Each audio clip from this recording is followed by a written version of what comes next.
हमारा यहाँ initial briefing लिया गया है. There's a lot of exchange about the ceasefire, Kashmir, दहशतगर्दी और ख़ास तौर पे जो सिंधु पे हमला हुआ है, जो इंडस वाटर ट्रीटी के हवाले से. और हमारा इस किस्म के ब्रीफिंग्स तो कुछ दिन के लिए चल रहे होंगे. उसके बाद ज़रूर जो डेलीगेशन वज़ीर-ए-आज़म साहब ने फॉर्म किया है, हम मुख्तलिफ़ ममालिक में जाएंगे और हम पाकिस्तान का मौक़िफ़ हाईलाइट करेंगे. और पाकिस्तान का मौक़िफ़ अमन की मौक़िफ़ है. हम आज से नहीं, पहले से यही चाह रहे हैं कि इस ना सिर्फ भारत और पाकिस्तान के दरमियान, इस पूरे खित्ते में बहुत ज़रूरी है कि जो हमारे फ्लैश पॉइंट्स हैं, चाहे वो कश्मीर का बहुत पुराना एजेंडा आइटम मौजूद है, दहशतगर्दी का मसला जो पाकिस्तान सबसे ज़्यादा मुतासिर हुआ है दहशतगर्दी से, किस तरीके से ना सिर्फ हम चाहते हैं कि इस दहशतगर्दी का मुकाबला हो, दहशतगर्दी का ख़ात्मा हो हमारी अपनी मुश्किलात की वजह से, लेकिन हमने अभी देखा कि किस तरीके से दहशतगर्दी के एक वाक़या के बाद दो न्यूक्लियर आर्म ममालिक जंग पे उतर आ सकते हैं. तो हमारे लिए और ज़रूरी है कि दहशतगर्दी का मसला का ना सिर्फ हम बातचीत करें, मगर इसका ऐसे कोई हल निकालें कि हम दहशतगर्दी से इस खित्ते को पाक करें. और अगर खुदा न खास्ता आगे जाके ऐसे कोई मसला हुआ तो ऐसे ना हो कि दो जो एटॉमिक पावर रखते हैं दो ममालिक, वो उनके दरमियान एक जंग छेड़ा जाए. और भारत ने एक बहुत ही अफसोसनाक, बहुत ही ख़तरनाक, जितना मैं मज़म्मत करूँ वो कम, जो उन्होंने इंडस वाटर ट्रीटी के हवाले से पानी को वेपनाइज़ करने की कोशिश किया. ये बहुत एक संगीन वाक़या है और पाकिस्तान के लिए बहुत ज़रूरी है कि हम दुनिया भर में इस जुल्म का, इस ज़्यादती का, दुनिया के कैपिटल्स को समझाएं.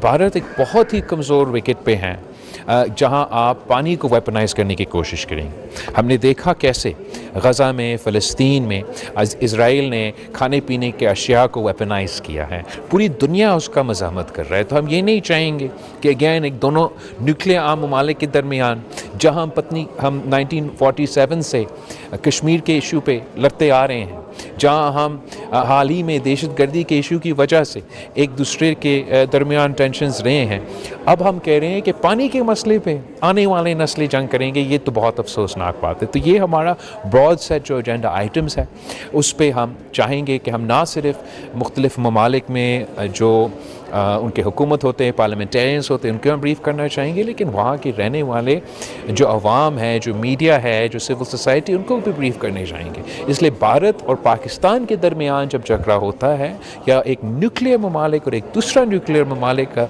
दरमियान ऐसे झगड़ा, क्या जंग छेड़ा जाता है, तो उसका कॉन्सिक्वेंसेस सिर्फ भारत और पाकिस्तान तक महदूद नहीं रहते. तो हम बहुत शुक्रगुज़ार है फ़ॉरेन सेक्रेटरी साहिबा की, यहाँ की पूरी टीम की, कि इन्होंने हमें ब्रीफ़ किया. हमने भी उनको मुबारकबाद दी कि जिस तरीके से फ़ॉरेन ऑफिस ने इस पूरा जंग के दौरान अपना किरदार अदा किया, यहाँ के स्टेशनड ऑफिसर्स दुनिया भर के, उनके भी हम शुक्रगुज़ार हैं. और उम्मीद रखते हैं कि जब हम जाएंगे, पाकिस्तान के पैगाम सच का पैगाम है, अमन के पैगाम है, तो ज़रूर ये पैगाम लोग सुनना चाहते हैं. मैं समझता हूँ कि एक तो वज़ीर-ए-आज़म साहब ने एक बहुत अच्छा, बार बार इस पूरा एपिसोड में ये ज़ाहिर हुआ है कि पाकिस्तान का जो रवैया रहा है, हम तो एक बहुत रीज़नेबल, रैशनेबल, रिस्पॉन्सिबल ममालिक के तौर पे अपना किरदार अदा कर रहे हैं. जब भारत ने ये इल्ज़ामात, बेबुनियाद झूठे इल्ज़ामात पाकिस्तान पे लगाए थे, तो फौरी तौर पे वज़ीर-ए-आज़म साहब ने एक इम्पार्शल इंक्वायरी का ऑफ़र दिया, इसलिए कि भारत का जो इल्ज़ाम था वो झूठ पे मबनी था. तो वो उन्होंने इस इन्वेस्टिगेशन के पेशकश से पीछे भागे. इस पूरा जंग के दौरान पाकिस्तान वाज नॉट द अग्रेसर. हमने अपने आप का दिफा किया.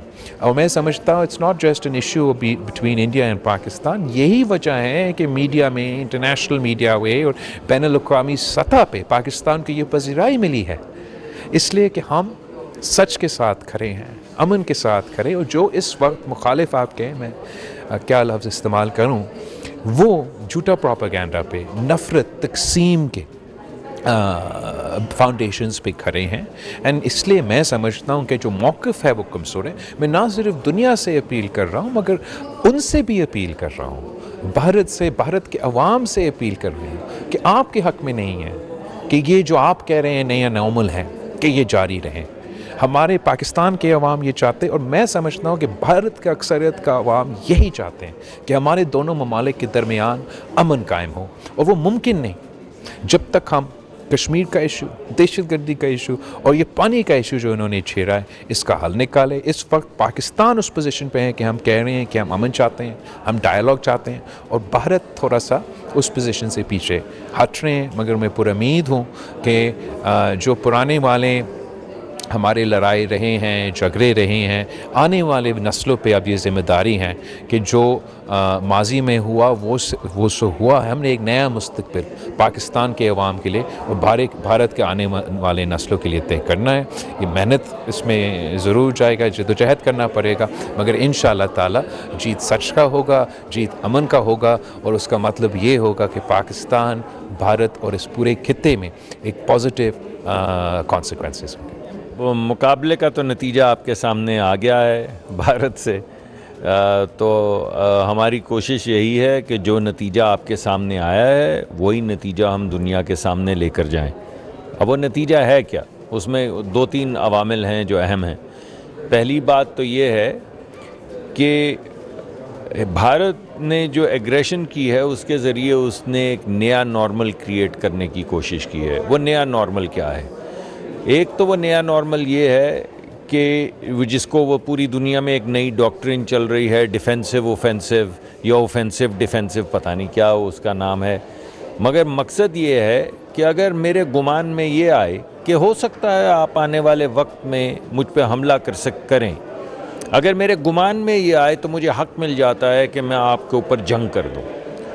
या अगर कोई ऐसी चीज़ होती है जो अनफॉर्चुनेट है और आपको शक पड़े कि जनाब इसके पीछे मुसद्दिक साहब हैं, तो आप मेरे पे हमला कर दें बग़ैर किसी एविडेंस के।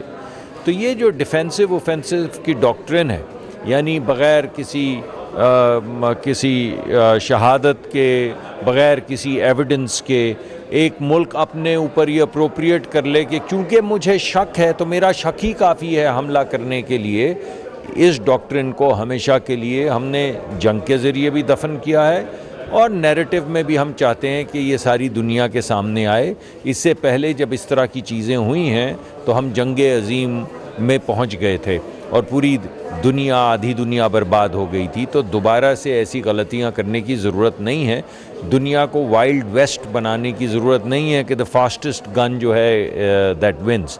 हम एक सिविलाइज्ड लोग हैं, सिविलाइज्ड खित्ते में रहते हैं, सिविलाइज्ड तरीके से रहना चाहते हैं, मगर किसी हेजमनी में नहीं रहेंगे। ये बात दुनिया पे क्लियर हो जानी चाहिए। भारत पे तो हो चुकी है कि यानी भारत का जो एक गुमान था कि हम यहाँ के चौधरी हैं या बदमाश हैं या हम यहाँ के बड़े हैं और बाकी, वो बात तो ख़त्म हो गई है।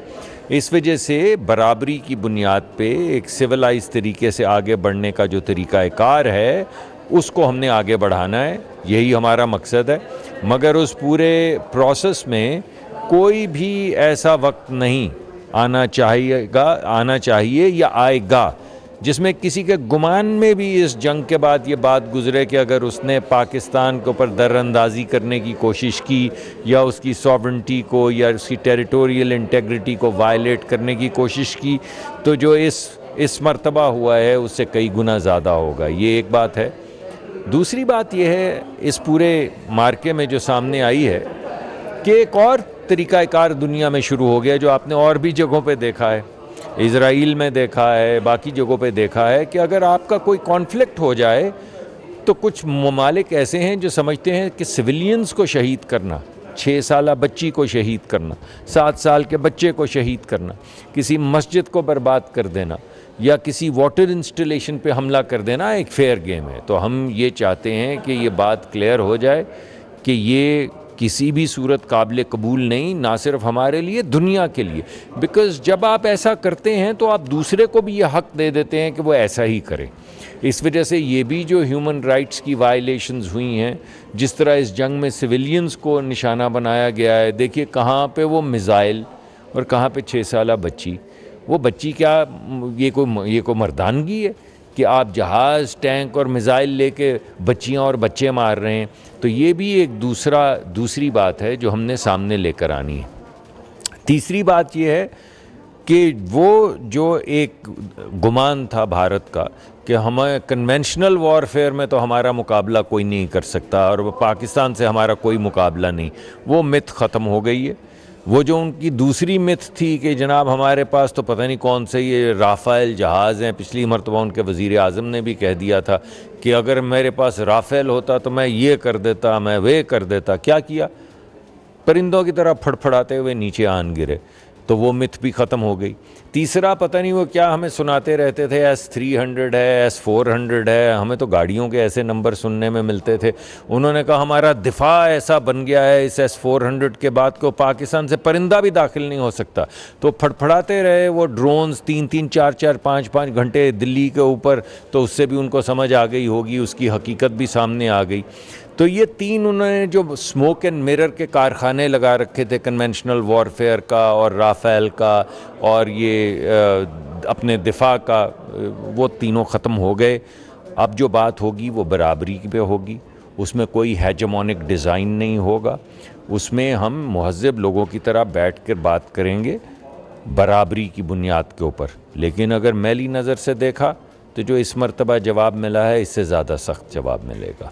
वज़ीर आज़म पाकिस्तान ने पाकिस्तान का जो नुक्ता नज़र है उसको पूरी दुनिया में भरपूर तरीके से पहुंचाने के लिए और पाकिस्तान का जो कौमी मफादात हैं उनके तहफ़्फ़ुज़ के लिए एक बहुत ही काबिल कमेटी तश्कील दी है। मार्का हक़ के बाद पाकिस्तान का जो दिफा है, पाकिस्तान की जो सलामती है, पाकिस्तान का अंदरूनी अमन है, उसके जो असल हालात हैं वो दुनिया तक कैसे पहुँचाने। और दूसरा ये है कि ये जो एक मौका पाकिस्तान के पास हासिल हुआ है कि हिंदुस्तान ने जो पहलगाम वाक़ये को, जिसका कोई सबूत अब 1 महीना होने को आ रहा है, वो नहीं पेश कर सके दुनिया के सामने कि पाकिस्तान का कोई ताल्लुक़ था, तो वो जो उसकी बुनियाद पर एक जारहियत हिंदुस्तान ने की है, तो हमने ये भी दुनिया को ये बताना है कि हिंदुस्तान एक गासिब मुल्क है, एक गैर ज़िम्मेदार मुल्क है और एक बदमाश मुल्क है, जो कि ना सिर्फ कश्मीर में अभी तक उसी तरह बहुत भयानक तरीके से ह्यूमन राइट्स और जो इंसानी हकूक़ की खिलाफ वर्जी कर रहा है, जुल्म कर रहा है, बल्कि इस दफ़ा उसने जो है पानी को उसमें डाला है, आबी जारियत कर रहा है, पाकिस्तान को ये भी उसने धमकी दी है।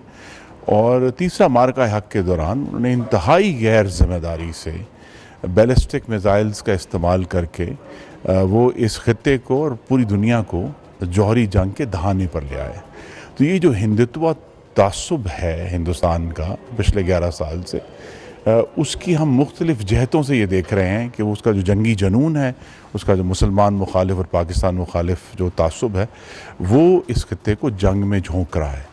और पाकिस्तान जो है इस मामले में एक ज़िम्मेदार रियासत है, चाहे वो इंडस वाटर ट्रीटी के ऊपर अमल करने के मामले में हो, चाहे वो जौहरी हथियारों के जो ज़िम्मेदार एक उसकी निगरानी है उसके हवाले से हो। तो पाकिस्तान एक ज़िम्मेदार रियासत है, हिंदुस्तान एक गासिब और गैर ज़िम्मेदार रियासत है। तो ये दुनिया तक पहुँचाना है और ये कहना है कि अगर हिंदुस्तान इस पर बात करेगा तो हम हिंदुस्तान में से एक पायदार अमन के लिए बात करने के लिए तैयार हैं। लेकिन पायदार अमन तभी आएगा जब कश्मीर में रहने वालों को हक़ खुद इरादियत मिलेगा और एक हम एक जिसे कहते हैं लास्टिंग पीस तक पहुंच सकेंगे।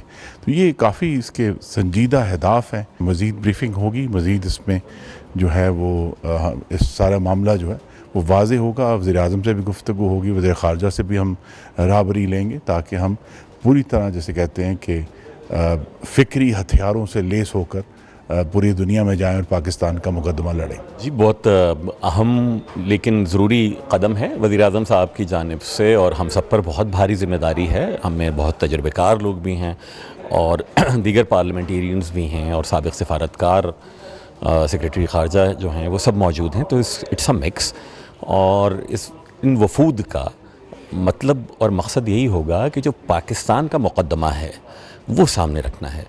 पाकिस्तान को किन किन मौक़े पे, किन किन जहतों पे भारत निशाना बनाता रहा है पाकिस्तान के लोग किस तरीके से भारत की इंतहाई नापसंदीदा पॉलिसीज़ की वजह से पाकिस्तान के लोग मुतासिर होते रहे हैं, किस तरह पाकिस्तान की अफवाज बहुत ज़्यादा एहतियात से काम लेकर उन्होंने इस जंग को बढ़ने से रोका है।